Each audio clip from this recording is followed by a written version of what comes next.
আসসালামু আলাইকুম। আমি এখন আছি একেবারে ভারত সীমান্তের একটা ব্রিজের উপরে।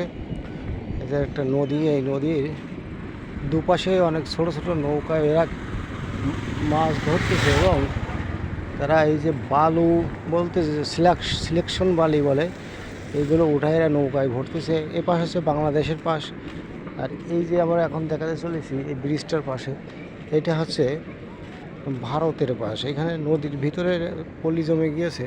তারপরে দেখেন অনেকে এই ভারতের লোকজন তারা এই পাশে বালি উত্তোলন করতেছে ওই যে দূরে। আর পাশে তো এই নদী বয়ে চলেছে। নদীতে শুধু বালু আর বালু। এরা বালু উঠায় এরা 25 টাকা সেফটি বিক্রি করে, এক এক সেফটি বালু। এরা সারাদিন কাজ হচ্ছে এই নৌকা ভরাট করে। ওরা এখানে স্থানীয় যারা সরবরাহকারী আছে তারা এগুলো কিনে নেয়, আবার এরা দামে বিক্রি করে, একেবারে কম দাম, 25 টাকা আর কি এই সেফটি।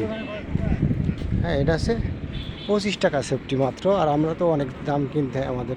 তো যাই হোক, আশা করি কেমন লাগলো সবাই জানাবেন। এটা আছে পাটগ্রাম বুড়িমারির একটা পাশেই একটা নদী আর কি। হ্যাঁ, ভালো থাকবেন। আসসালামু আলাইকুম।